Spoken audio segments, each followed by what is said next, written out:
So I call the meeting to start at 6:42. And I'm going to do a roll call.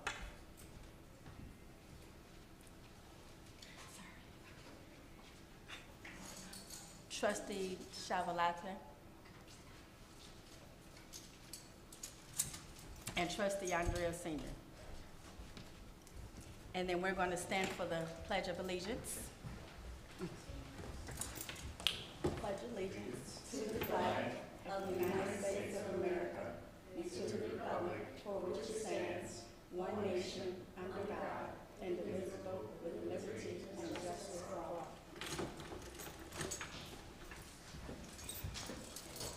We'll have a moment of silence.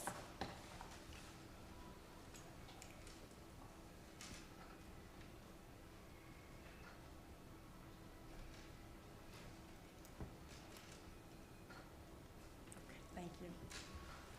Public comments? Okay, I guess there is none. Okay, so I'm Trustee Andrea Senior, and I am the chairperson of the village. I'm sorry, I'm the chairperson over the Metropolitan Water Agency Drainage and Health Committee. And this presentation is by Justin and the Metropolitan Planning Council, followed by Jordan at Elevate. Thank you. Gentlemen, for being here this evening. And for the past several months, I've been working with Mayor Thompson on a water affordability project, and I am excited about this conversation this evening. So I'm going to turn it over to Jordan, I'm sorry. No, Justin. Justin, yep. Thank you.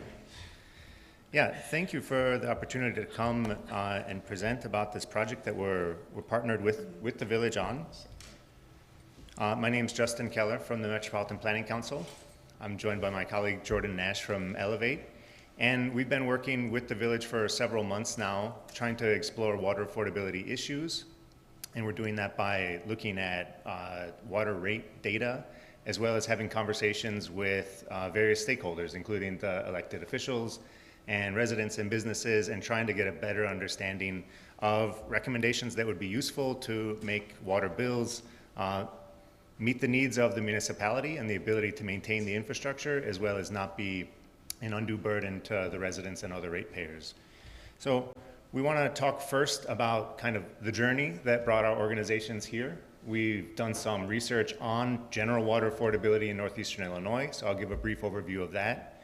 Jordan's going to talk about some actual work that we did with data from the cities of Chicago and Evanston, just as examples of the type of project that we're also doing with Broadview.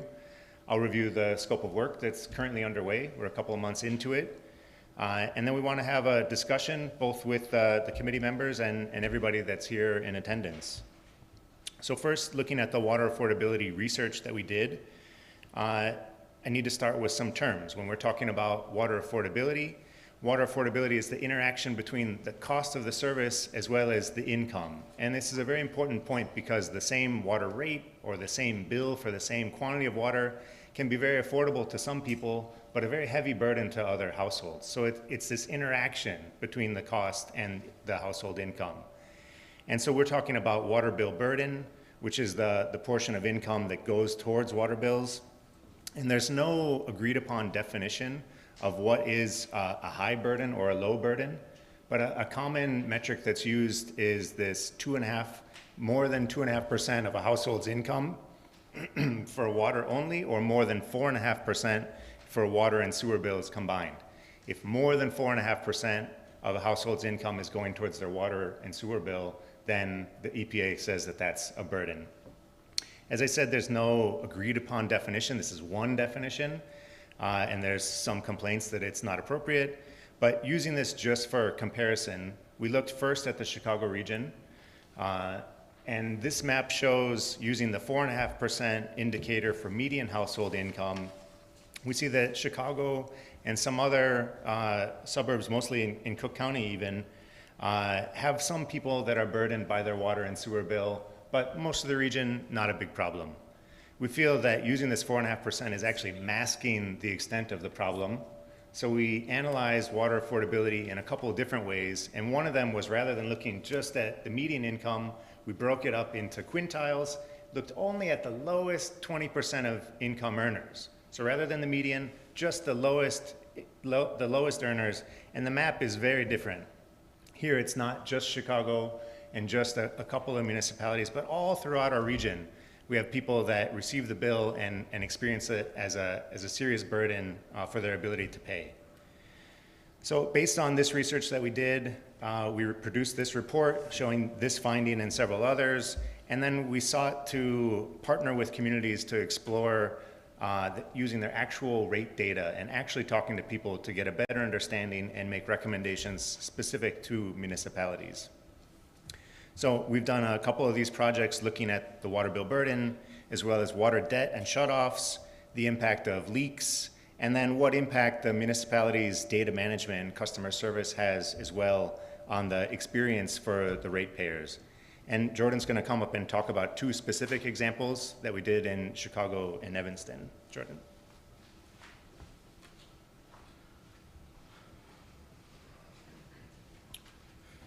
Thanks, Justin. As you just said, we are going to go over the next slides some of the pilot programs that we ran through the city of Chicago and Evanston.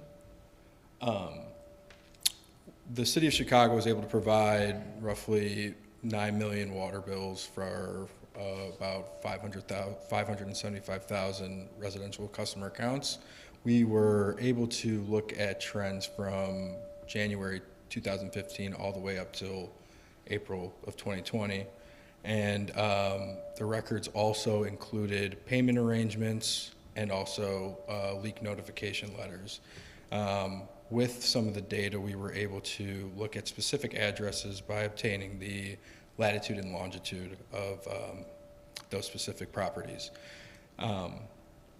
After we did the different types of analysis, we were able to look at the data, real-time data, and actually speak with different elected officials and residential customers.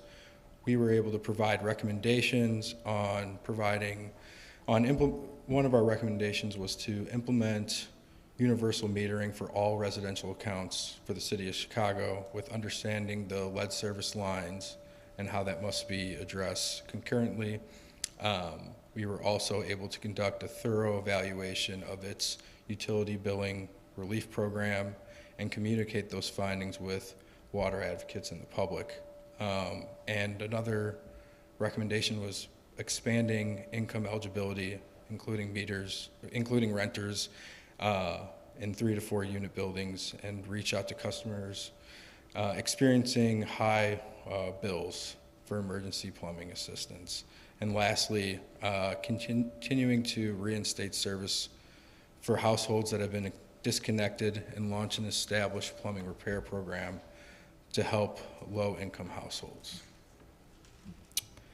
For the city of Evanston, we were able to track data from 2018 and 2019 by looking at residential water consumption and water and sewer cost data. This was broken out bi-monthly, and we were able to analyze over 12,000 accounts. We were also able to break down the different residential inventory within the city by single family, multifamily, 2 to 4, 5+ units, and condominiums. One of our ways to cross-reference that is we use the U.S. Census data to look at estimates, and we were able to use those estimates to break up the city by individual census tracts for the 28,500 households. Another part of the data was using the Cook County Property Assessor data. So some of our findings involved, we noticed that when we included the sewer costs, it was significantly higher when we first only did the water bill data. So when we incorporated the sewer costs, we noticed that there was a higher water burden and severity. And a specific area in the city, as you'll see in the next slide, there was a higher water burden level of 33% at the lowest quintile income. And roughly 33% of those total accounts within the census tract of 8092, which you'll see in the next slide on the map, were experiencing water shutoff between April and October of that year. And within that census tract, 68 residential customer accounts showed water debt of over 350 or more. So here you could see there's a map that breaks up the city into those census tracts I was talking about. You could see there's a different color scale where you could see the different levels of water burden, and the darker yellow is showing the 8093 census tract, which we were experiencing a higher water burden amongst all the other census tracts throughout the city, and then along with the 8092 census tract that had a significant water shutoff. We also produced a water rate analysis for the city of Evanston, and effective in January of 2022, there was a news release that addressed the water and sewer rate, reduced water and sewer rates for income qualified owners and renters, even if they didn't pay a water bill. The income qualified non-water bill payers, annual payment from that city was reflective of their estimated savings. So I think to conclude our purpose of the water affordability considerations, addressing water affordability begins with identifying the populations that are burdened because of cost of service and those that are burdened because of cost of income. There is a need to use local water bill data to further understand the community level issues, and then rate setting versus affordability programs. When addressing affordability challenges for those residents, it's important to place a priority on providing the most helpful solutions that truly take residents into consideration. And as we're doing here tonight, is collaborative partnerships and political way of requiring to move forward on addressing water affordability challenges. And I'm going to pass it back to Justin to go over the Broadview scope of work. Thanks, Jordan. So those were some examples of the type of analysis that we did as a follow-on to the original report that we did for the whole region. We are working now with the Village of Broadview, and this is the scope of work. So Jordan's from Elevate, I'm from the Metropolitan Planning Council. We're both nonprofit organizations, and this is pro bono technical assistance. We're not receiving any payment from the village other than just the staff time and elected officials' time to support the analysis. Thank you very much for that.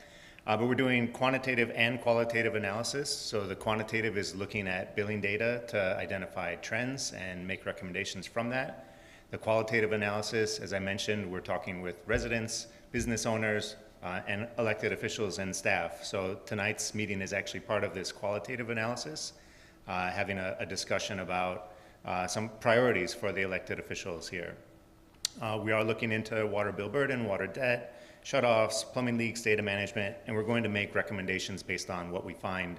We're a couple of months into this. We're aiming to wrap it up in December and then come back and present here in January is the goal for now.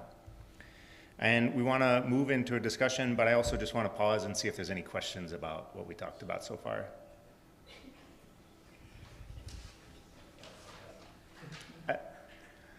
Okay, so if there's no questions, then we do want to move into a discussion. I'll put the questions up here, but then I'm going to move to sit down over there. Just a moment.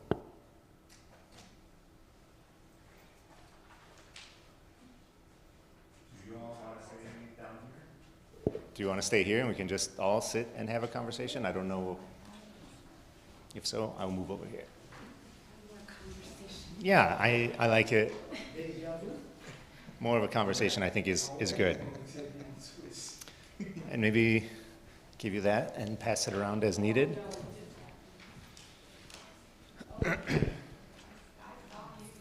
So we have a series of questions here. They're focused around the water system, water rates, your concerns that you've heard from residents or businesses, And then also to help inform the research. I said we're going to talk to residents and businesses, so what kind of things do you hope that we'll learn from them? So I'm going to start first with the water rates questions here. And I just wonder if you can tell us a little bit about your current water rate structure. So what is it? Actually, I've got it.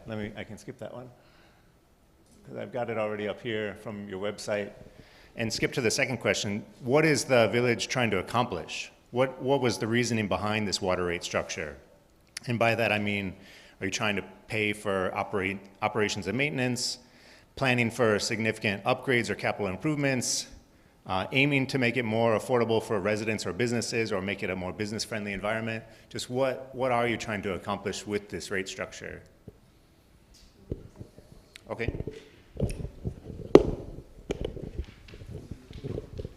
Well, thank you, Justin and Jordan, for being here for this water affordability project. So the thought process back then, in 2019, when we had multiple community meetings as it relates to our water rates, we knew that we needed to do some significant water improvements to our water infrastructure. So the increase, and because the village had not maintained that increase every year from the rates that the city of Chicago was imposing, we couldn't meet the demand to fix our water infrastructure, so we had to go into a water rate increase. And I think we didn't do a water increase for several years.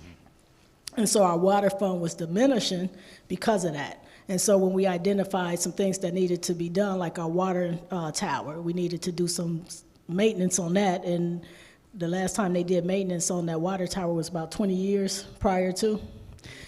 So at least 20 years that no work or maintenance had been done in painting the water tower. So we wanted to make sure that we could afford to do that to protect that tower. The other conversation as they talk about the water rates, and we having these multiple community meetings with our residents as it relates to water rates, because nobody likes a water rate increase. I mean, I live here too. But when we talk about how we tiered this, we wanted to be affordable and not impact like a one big lump sum and group it like a lot of municipalities do over a period of time. We wanted to do it over a period of time, but we wanted to structure it where you know exactly when we're going to do the water rate increase, and we wasn't coming back, penny pinching the resident on, well, we're doing a water rate this year. So we wanted to do a 5-year plan. So we put a 5-year plan in place. But also we have a huge, large industrial base and a lot of large water users. So we thought that, we're going to increase. We didn't want to break the bank with our stakeholders, but we wanted to have some consideration. So we put in tier pricing. And the tier pricing is tier 1, which is 0 to 25 gallons. And let me back up, because we actually was on units. We used to charge by units, but we converted the units into gallons because that's easier for like someone like me to know gallons versus units, because if I use 1 unit, what do that equal to? And it was easy for the businesses to kind of do their accounting for how they project for water usage. So tier 1 is the 0 to 25 for per 1,000 gallons. So that made sense to us as a community on like the different tiers. And then the 26 to the 50, which is the tier 2, I could just imagine that may be more of our commercial user, and then the tier 3 with the price, and that's for our large water users. So we knew we was putting something in place so that they can project costs and budgets for their bottom lines as well. So we wanted to have that consideration as we talk about how we afford water in Broadview. But over these years that we've put this structure in place, we've learned some things too, as it relates to the water users, especially our large water users. A lot of them are using way more water than we anticipated. So it was a learning, it's learning for us as well. So that's why I thought it was important for us to look at water affordability for the village of Broadview from the consumer of a resident, the consumer as a commercial user, and the consumer as an industrial. I'm curious with the tier 2 and 3, did that work to attract any businesses? Did they see it as a friendly environment, especially a water-intensive business like a laundromat or something? Well, I don't know if it was a business attractor. We have multiple businesses in town that's been here for over 20 years that's using the water, and we wanted to have just consideration that they are here in town. And although we didn't keep up with the demand from the city of Chicago imposing the water rates, we still wanted to be business friendly to our stakeholders. So it wasn't necessarily to attract new businesses because we have no room to do a 50,000 square foot or 100,000 square foot warehouse that's going to be manufacturing a large amount of water. Okay. And with the Chicago rate increases, if they increase every year, you said this is a 5-year plan? So do you reassess in 5 years, or does it also just increase with the cost of the water from Chicago? No, so the water rates that we have that was effective January 1st, those are the rates until 2023. So if you look at the chart, it goes from 2020, we had 2 water rates increase in 2020. And then we went annually 21, 22, and then we have a water increase that's coming up in 23. And so at that time, we're going to reevaluate and bring the community back together to talk about the things that we learned doing a structure like this and what to expect moving forward. So as you are aware, the city of Chicago is still raising rates. Not like it was in 2015, but they still raising the rates, but who pays for that cost? You know, we still have to maintain our water infrastructure. We still have water mains that break in the wintertime. So we still have to keep up with the demand of costs, even though this is our fee structure right now today. Okay. I want to move back to the questions and to these ones about the water system. These ones are kind of about the vision. So to any of the elected officials or any of the people that manage the system, as elected officials and staff, what's your vision for water in Broadview now and in the future? And I have some prompts there. For example, what's going well that you'd like to see continue? What would you like to see changed? And what would you like the village to be known for in terms of water? So I'm going to answer that question, and then I'll pass it to one of the trustees, and maybe Director Ames could kind of chime in on that. So the vision is we went to a smart meter, and I think that was like the biggest thing that we could have done. And when we put in those smart meters, we've actually have been able to reach out to residents to say, we see that this month you use this amount of water, but this month is way more than you would typically use. So we're able to troubleshoot some of the issues they may have versus when we was on an analog and we couldn't do that. So I think the biggest thing as it relates to our asset is our smart meters. And I see that more municipalities are going online with smart meters versus the old way. I don't know if one of the other trustees want to chime in or Director Ames, but I think that's the greatest asset that we have is that smart meter, because I can tell you if we had this is a personal story. I got a bathroom in my backyard, and I didn't know that the pipe had burst. Well, the pipe burst, but the water was still running. I got a $1,300 bill from the village of Broadview. And when I came to troubleshoot that with the village, all they wanted was their money. So I had to pay that $1,300 water bill. But if we had smart meters then, that could have been rectified and saved me thousands of dollars. So it's like money went down the drain that nobody could explain, but come to find out the pipe had burst and the water was still running. But how would I know that? I'm not outside. So that's why I'm a big fan of the smart meters. Well, she actually she actually said what I was going to say. I left my notes up there, that the residents were not happy in the beginning because, excuse me, we had to notify them about installing the smart meters. And it had to be straight across the board with everybody, you know, to get the smart meters put in. So that was a process and that was a task because everybody wasn't happy about it. But then at the end, when they were able to identify where the problems was coming from inside their home, like they could tell if they have 2 or 3 bathrooms in their home, if one toilet was running longer than the other, and it was causing an increase in their water bill. So to be able to highlight that, you know, that was great because now you know what your issue is and you can get it fixed and make your water bill lower.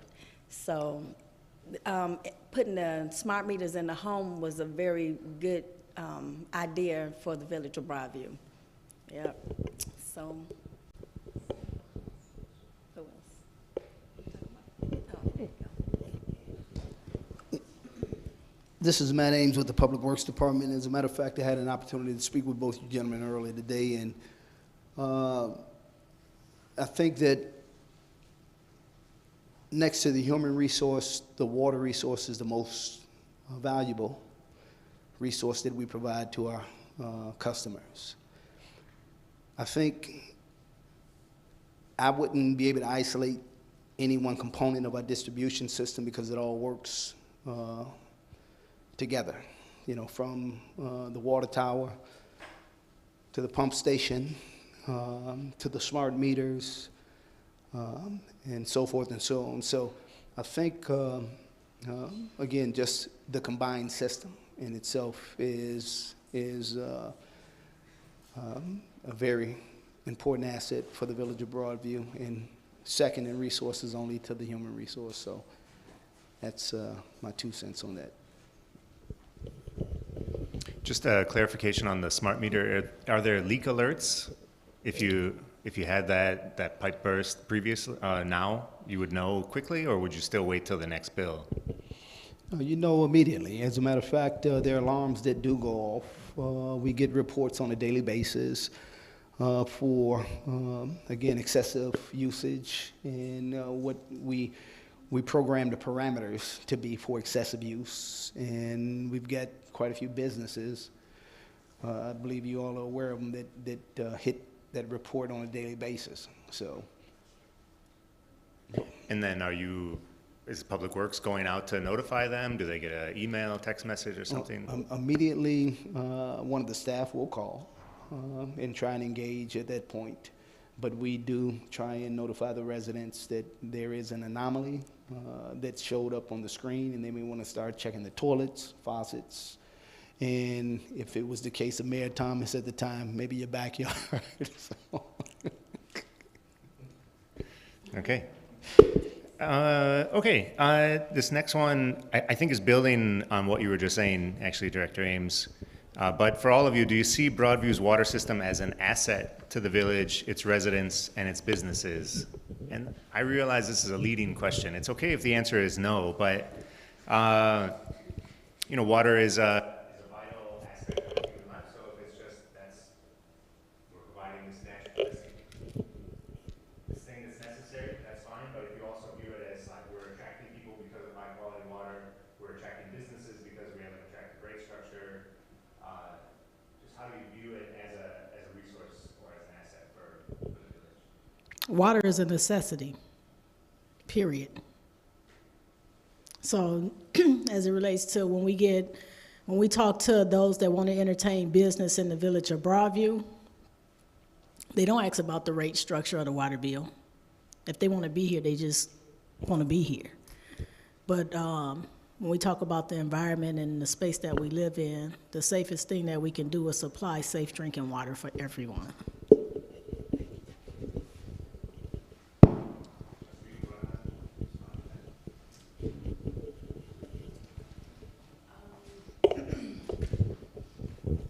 Well, like the mayor said, water is a necessity. So to have safe water, that's very important, because you want to know that your water is safe for cooking, bathing, feeding your animals. I mean, it's important to us. Great. Okay, thank you. And I'll move on to water concerns. I think that certainly Director Ames, but maybe also the elected officials hear from the residents periodically or frequently, some more than others. But just what concerns have you heard from residents or others regarding the water? Concerns. So what are the complaints that you've heard? A lot of times the residents ask about the water bill. But that's only because they don't come out and get the education that they need in reference to the water bill. Because it's very transparent. You know, the answer is there. But that's the number one question I always get, about the water rates and the water bill. And I just tell them they have to come out to the meetings, or if it's something that they don't understand on the bill, we have an open door policy. They can come and ask, and we can explain it to them. And just to flesh that out a little bit, is it the water is just too high? The water bill is just too high, it's too expensive? Or what are they saying? Not so much that is too high. It's just they don't understand it. I mean, I get that, not a lot, but it's pretty common. I've had at least 3 people ask me about the water bill. Yeah, and I just tell them to come, come over to the village, and we'll try to explain to them what it is that they don't understand in reference to the bill. Oh, here you go. So, water is not a big complainer of the residents that live here, but those that do have, from time to time, they may have an excessive bill from month to month.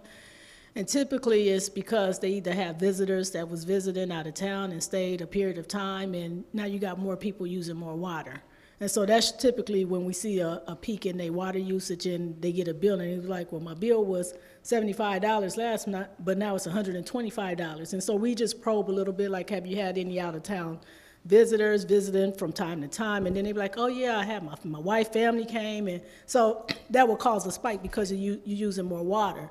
And it shifts, per season, the water shifts. So, sometimes in the winter times, my water bill may be a little bit lower than it is in the summertime because I'm watering my garden or my lawn, and, so seasonal cause spikes in water. And sometimes when you're paying a bill and you're so used to paying it and then you see a spike, that prompts them to ask a question. But I'm gonna turn the mic over to Ms. Jones because she kind of handles all of those types of issues as it relates to when we get complaints about the water bill. Because when I get them, it's just because they don't understand why, and the why is usually because they have out-of-town visitors visiting. Ms. Jones? Yes, the biggest issue is not the rate. It's of them understanding, taking the time in order to come in to get educated on, how we came to that calculation. And that's the biggest complaint that we get. And then also, do we have services to provide for them if their water bill is high? And yes, we partner with CEDA and also with Housing Forward of giving them the opportunity to just apply, because it is assistance that's out there. So that's what we've done as far as a village. And then just showing them in our newsletters, we give the breakdown. When they come into the village, we go over the breakdown so they can get it from Public Works or even the water department, of us educating them on how they actually read the bill and how do we derive from, those calculations. Maybe a follow-on question for you. Test. Okay. Follow-on question for you. I'm wondering, is it generally the residential customers? Do you also hear complaints about the bill or perception of it being high from the small businesses or some of the larger businesses? Well, from our biggest users, sometimes it's a concern, only because when it comes to their smart meters, now that we can track it, like the consensus of everybody here, now that we can track it, the argument is, okay, well, why hasn't that happened before? So of where it could be a number of things, of where the meter is not reading, so where Public Works go in, they check it, they may have to exchange it out. But as all of our large users understand and know that when they don't get a reading, when they get a low reading, guess what? It's something that's wrong with that meter, versus if they get a standard bill based on their economics when it comes to their business, they know, okay, what's the consistency of their water bill? So when it comes to our biggest users, if the meter is not reading, out of sight, out of mind. But once that meter catches up, because it does, then that's a red flag for them. Yep. Trustee Chow, I wonder if you've had any residents or anybody reaching out to you with any concerns about the water system?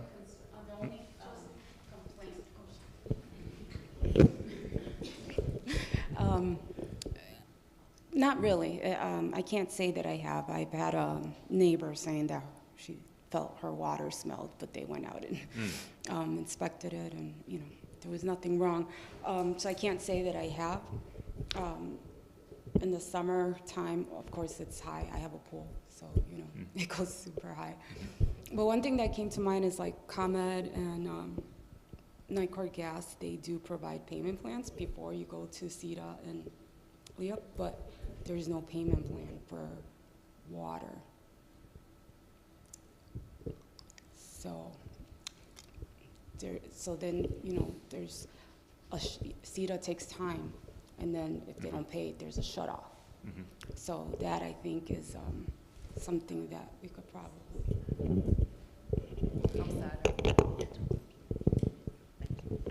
Yeah, Yes, we do have payment plans that we do. Any resident and all residents, when they call in order to say, okay, you know, we have an issue with the water bill, the first thing that we do is we just explain to them for them to come in so we can actually look at the bill. We don't tell them of what they need to pay, because that was the biggest issue when we got here, is that it was told to them. Online. Because Online. I'm an online payer. I'm an online payer, so I don't think it I'm an online payer, so you know, you can go on ComEd, you can go on NICOR, but for the water, it's ePay. So that, you know, ePay doesn't give you that option. So I don't come in to speak. Yeah, well, what we want to happen, and we've been doing really good with it as far as Public Works, Director Ames and myself, is that we need to get the residents in, because making a payment arrangement online of where do we know that's actually the homeowner. And when we first got here 5 years ago, the biggest thing was you have renters that are in those properties, they're using the water, then if they decide to leave, that impacts the homeowner of that property, of where if they have a high water bill, they can't sell that property. So that's why we're having them, you know, come in. Mm-hmm. Large utility companies, but that was the first one. The second part was there's like an education piece missing. Can, I think they're recording. Oh, I'm It's sorry. not just. Oh, okay. There's like an education piece.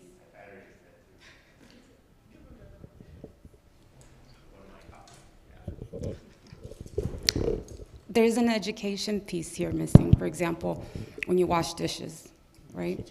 You just let the water run.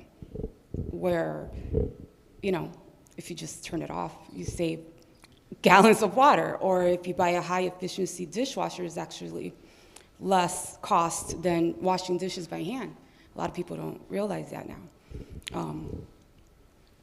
You know, changing the aerators, or, you know, sometimes they let their toilet run. And they just think it's running, but it's actually running your bill, you know? So it's just a lot of little things that I had to learn the hard way, because I was a young homeowner and I didn't know anything, right? So you learn this going, you know. So I do think that there's more that we could do to try to help people also, you know, learn how to be more, you know, efficient with their water. So not just about helping them pay, but also helping them understand.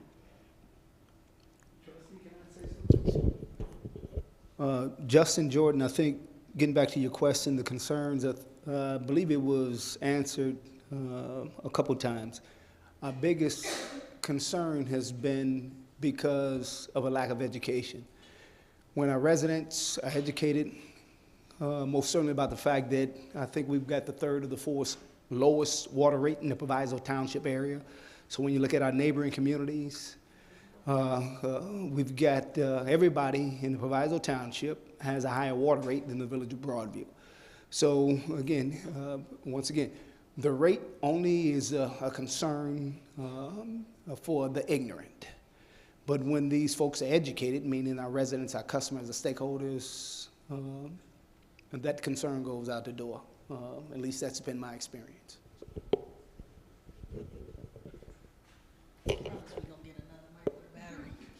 So, and I'm gonna piggyback off of Director Ames, only because when we first started talking about the water rate increase back in 2019, we had 3 or 4 community meetings just talking about water rates, and the room was packed. Now we're talking about water affordability, and you see. So it's not because we haven't been doing our due diligence to educate, to inform, and to bring awareness and knowledge. But these are the conversations that they should come to participate in, so that they can give us input on the direction on how we move the village forward as it relates to water affordability. But if I would have said we raising the water rates, it would have been a packed room. And we are one of the lowest water rate municipalities in the township. So something is working well for Broadview. And I think a lot has to do because we're so transparent in the conversations that we do have with our residents or our water users.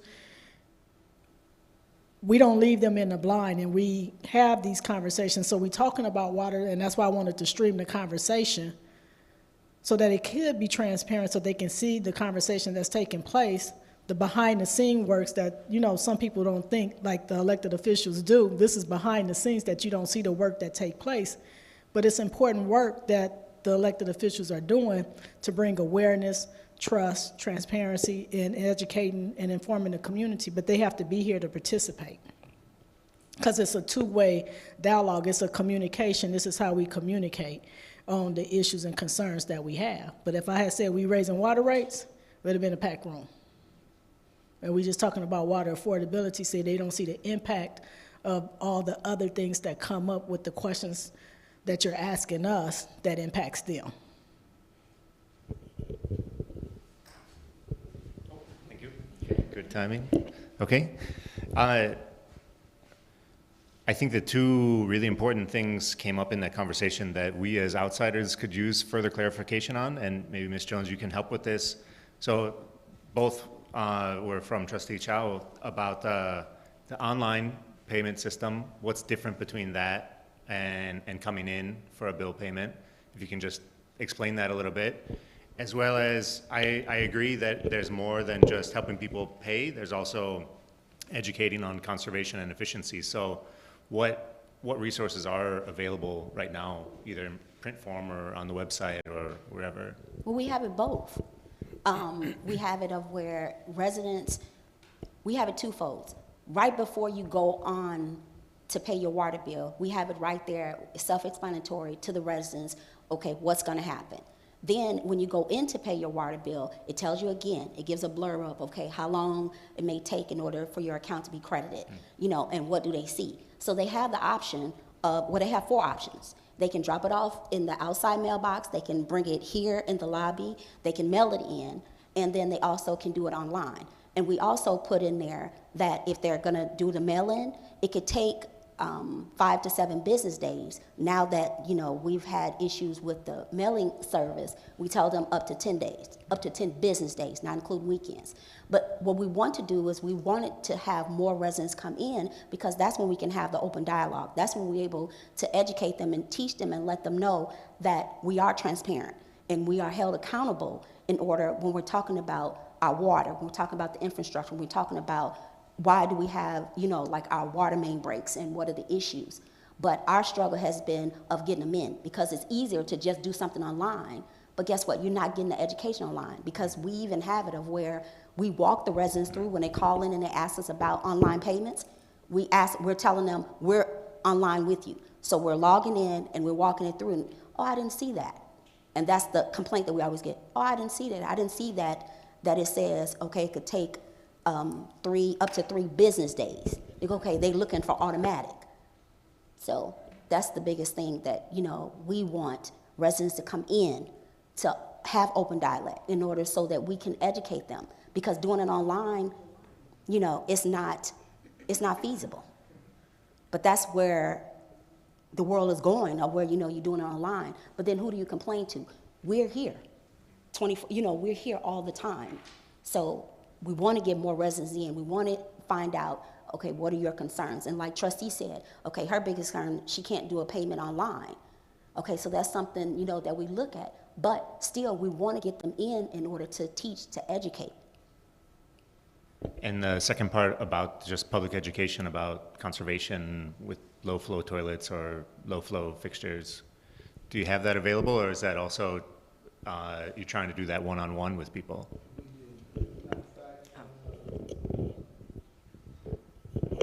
So water conservation is a big part of what it is that we try and educate folks about, making sure that they don't have any leaks. You know, obviously checking for leaks, making sure that that's the biggest thing. And even as it relates to the village of Broadview, we do an annual leak detection. I've got the Broadview's water operating sitting next to me. Wesley, what is our discrepancy from what it is that we're sold and what it is that we deliver? Do you know that off the top of your head, percentage-wise? No? Okay. But I do know that because of the leak detection and the improvements that we've made to the infrastructure, mainly the outdated water meters, the conservation of our water has increased, should I say. So. Okay. Maybe one more question here, and for Director Ames, you're out working hard every day. What good things are you hearing? What are the positive feedback things that you're hearing from customers? As it relates to the water, you know, that's one of those things where if you don't hear anything, you're hearing everything positive. So once again, I do know that, I believe Trustee Malave spoke about a resident complaining about a smell. We went out immediately, investigated, the inspectors, Roink, myself, and discovered that she had a water tank, okay, that was failing, and it was isolated to her. But the good news is that our water quality is reported, and it's accessible. We've got international food manufacturers around here, so we take the water quality very, very serious. And if there is any threat by way of leak, break, backflow, we are doing everything in our power to cut that off at the source.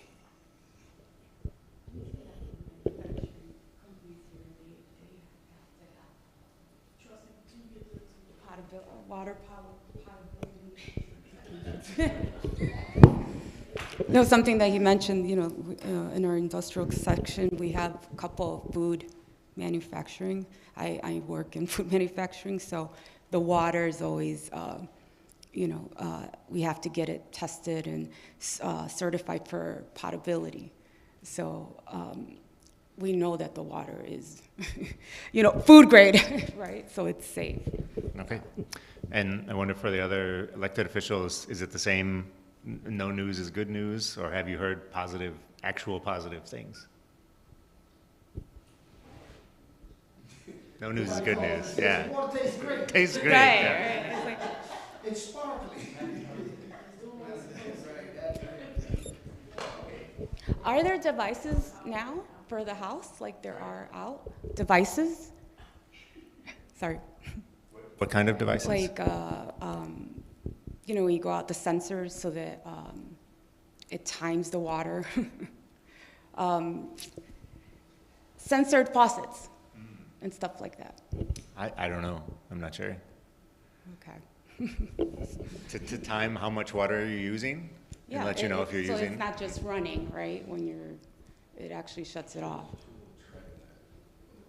Well, they do have automatic timers. I think it's what she's speaking about. Most of them are found on outdoor landscaping, gardening type situations. So obviously when you're in the house. So timers for an outdoor sprinkling system, but not to cut you off while you're in the middle of a shower or something. Mid-flush, something. I have heard some people putting the water meter in the kitchen so that you can actually see how much water you're using, and that's had a major impact, but that's very infeasible for most people. But an interesting idea. The last set of questions is this research ones, and as I said, we're going to be talking with residents and small business owners and others. So I'm just curious if you've got any questions you'd like us to ask. Any questions you want us to ask that maybe they'll tell us more candidly? Yeah. What are the good things? Yeah, good feedback. Okay. So that's for for residents. What about small businesses? Anything in particular you'd like us to ask?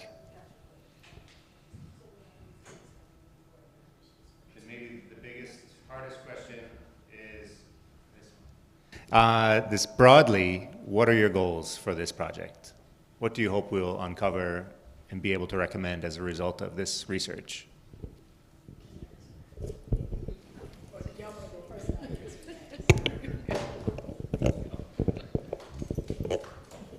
So I'm glad you asked that question. Only because when we talk about water affordability and being engaged with our community as it relates to the water that we provide to them, I'm hoping that everything that we've been doing to get to this point for this project, we're doing everything the right way. And that's what the report should show, like even when it comes to the water rates.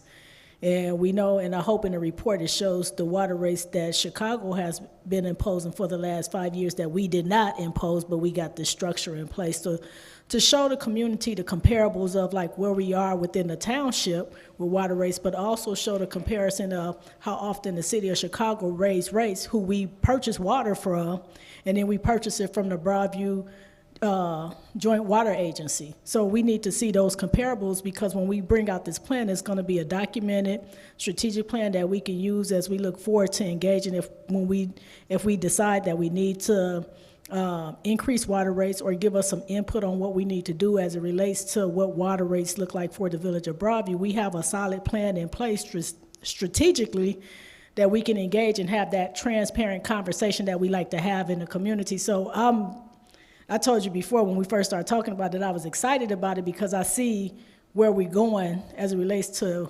water and how we put that structure in place, because we can only project, assume, guess what it should be, but now we have a plan because we looked at different outlooks on things, and we considered everyone that use water in Broadview, our residents, our commercial users, and our business stakeholders. And when we had the conversation, I was like, well, let's include this too, because we need to keep them into the loop of what that looked like for us as well as we look at our water infrastructure. So long term, I'm looking to see, where the goals will place us as we start our new strategic planning for the community, and water is a part of it. We've already started our housing strategic planning, and now we can include our water strategic planning. So we just in line with all of the plans that we need to make us wholesome and continue to be on the path of moving forward in the community. So I'm looking forward to seeing what that outline looked like, but I do want to see comparables, like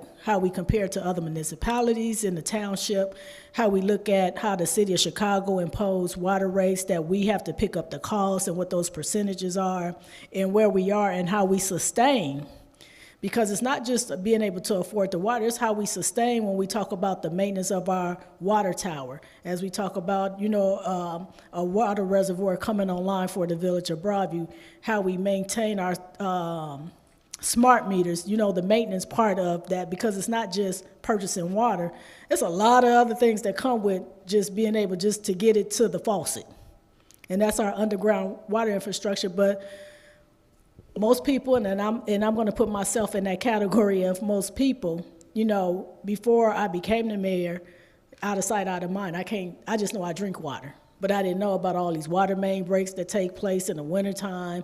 I didn't know, leaky faucets and breaks in your house could impact a water bill. I mean, I knew some things, but we want to engage in that conversation and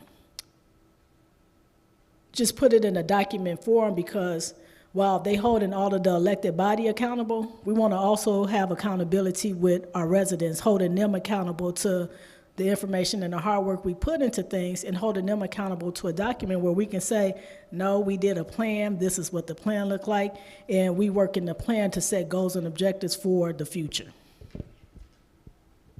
So I hope you can give us those deliverables in that document. Anyone care to follow up on that?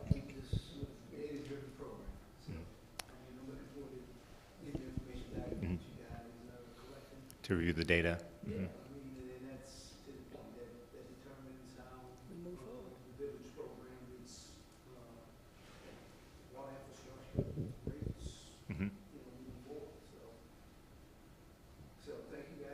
Yeah. I know this is not an easy task. It's not. So some of us are more likable than others, right? And so, I know that you still got a few more residents that you're going to be speaking to. So I like how the project the scope of work is starting to play out, having the different conversations with the stakeholders, our residents, our businesses, our department leadership, the water agency, the role that they play with the only person that's missing is the city of Chicago, literally, because that's where we purchase our water from. So it's going to be a real interesting project once we get the final numbers. And I think I heard you say earlier that you're gonna come back once we get the document and do a presentation, but I'll have that presentation done at a board meeting. Okay. and we'll title that Water Rates. So we can get more Yeah. people come out excited about it. Uh-huh. I got an idea, I'm not gonna share right now. Water rates increasing your affordability. Okay, I think that if you have any questions for us, we're happy to take those. So it may be some viewers that's online that's watching that may have questions. So typically what happens after we stream live, they'll send an email to us with the questions or a concern that come up. So all the viewers that may be watching this presentation that you heard, if you have any questions, it's the same concept. Just send the question to Lily and we'll get it to the appropriate person to get the question asked. Yep, happy to answer those questions.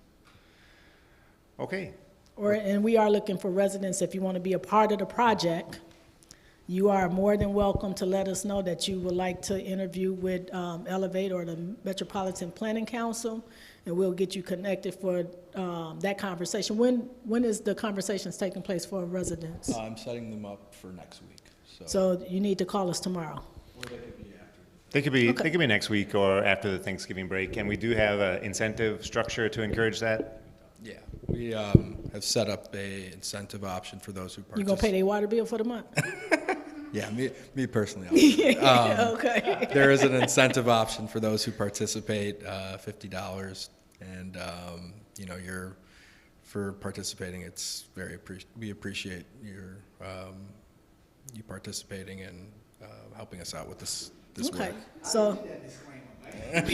so those that's thought I told you. viewing online, there is an incentive in place that you can take advantage of. So if you're interested in being a part of the project to help us out in the Village of Broadview, just send an email to Lily or call tomorrow, and we'll get you connected for that process. So again, we thank you for coming out, doing the presentation. I know this is part of it, but we'll get you connected to those that's watching. Yeah. Thank you. You're welcome. Thank you. Trustee, I'm going to turn it back over to you. Thank you for your time. Thank you for coming out, and we look forward to you coming back when you said in January. Yep. Okay. So, yep, meeting is adjourned. Meeting is adjourned.